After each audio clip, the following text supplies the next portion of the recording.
సేవ చేయాలనే రాజకీయాల్లోకి వస్తారు. దానికి ఒక హోదా ఉంటేనే మీరు మాట్లాడతానంటం చాలా తప్పండి. ప్రతిపక్ష హోదా ఇస్తేనే మీరు అసెంబ్లీకి రావాలంటం అసలు లెటర్ రాయడం చాలా తప్పు, హాస్యాస్పదంగా కూడా ఉంది. అంటే ఇండిపెండెంట్ గా కూడా గెలిచిన వాళ్ళు ఉంటారండి, వాళ్ళు ఏదైనా హోదా ఉంటేనే ప్రజల తరఫున మాట్లాడతారా అసెంబ్లీకి వచ్చి? మీరు మొదటి రోజు అసెంబ్లీకి వచ్చారు, కనీసం మీతో పాటు గెలిచిన మీ పార్టీ సభ్యులు ప్రమాణ స్వీకారం చేసే వరకు కూడా మీరు ఎందుకు ఉండలేకపోయారు? అసెంబ్లీ సమావేశాలను తప్పించుకోవడం కోసమే ఈ విధమైన డ్రామాలు మొదలు పెట్టారు అన్నది ప్రజలందరూ ఈ రోజు ప్రశ్నిస్తున్న విషయం. ఎందుకంటే మీరు బయటకు వెళ్ళిపోతారు, నేను ఓదార్పు యాత్ర చేస్తారు. ఇప్పుడు ఓదార్పు యాత్ర చేయాల్సిన అవసరం ఏంటి? మీరు వెళ్ళి ప్రజలను ఓదార్స్తారా? ఏమని ఓదార్స్తారు?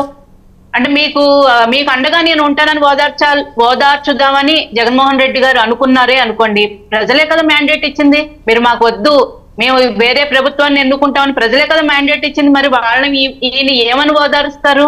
మరి పోనీ ప్రజల దగ్గరికి వెళ్ళి ఈయన ఓదార్పు తీసుకోవాలనుకుంటే ఏమని తీసుకుందాం అనుకుంటున్నారు? మీరు కట్టుకున్న ప్యాలెస్ లో ఉండలేకపోయారన్నా అని ఓదార్పు తీసుకోవాలనుకుంటున్నారా? ఏమని తీసుకోవాలనుకుంటున్నారు సార్? అంటే వైసీపీ చేసిన ఎవరు ప్రశ్నించకూడదా? వైసీపీ చేసిన దుర్మార్గాన్ని ఎవరు ప్రశ్నించకూడదా? కొట్టేసి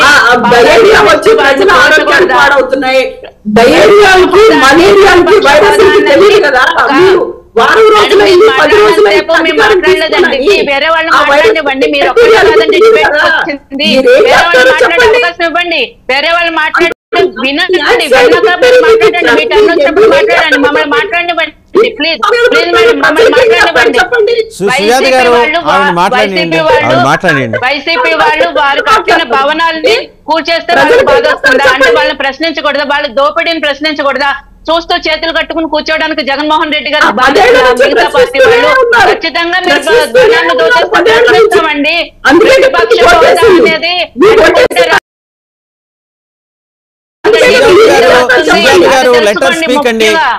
అనేది తెలుసుకోండి.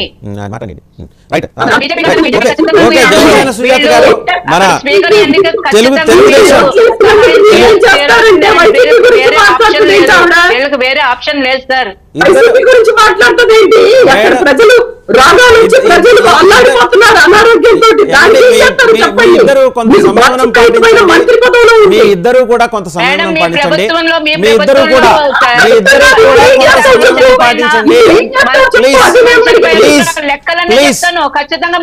సుజాత గారు మీరు కూడా ఆగండి.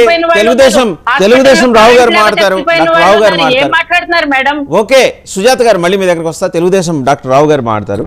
రావు గారు అయితే 208 ప్రకారం అంటే ఇన్ఫ్యాక్ట్ దాంట్లో ఉన్న అబ్జర్వేషన్ ఇప్పుడే రామ్ కుమార్ గారు కూడా పంపించారు. ఏమని, a house of the legislature of a state may take rules for regulating subject to the provisions of this constitution, its procedure and the conduct of its business. 280 ఏం చెప్తుంది అనేది కూడా ఆయన చెప్పారు. అసెంబ్లీ రూల్స్ చేసుకోవచ్చు అని చెప్తుంది. దాని ప్రకారమే our assembly made the rule that we required 1/10 of the strength. So clarity వచ్చేసింది. క్లారిటీ వచ్చేసిన తర్వాత ఈ క్లారిటీలోంచి వైసీపీ అంబిగ్యూటీ వెతుకుతోంది అని చెప్పేసి మీ వాదన లేకపోతే మీ అభిప్రాయం? వాసుదేవన్ గారు, ప్యానెల్ ఉన్న మిత్రులందరూ కూడా శుభోదయం. ఇప్పుడు ఈ చట్టసభల పైన ఎన్నికైనటువంటి ప్రజాప్రతినిధులకు ఒక గౌరవం అనేది ఉండాలి. ఈ యొక్క సభలపైన గౌరవం లేకుండా వాళ్ళు ఇష్టారీతంగా, ఎందుకంటే ఈ దేశ సమగ్రతను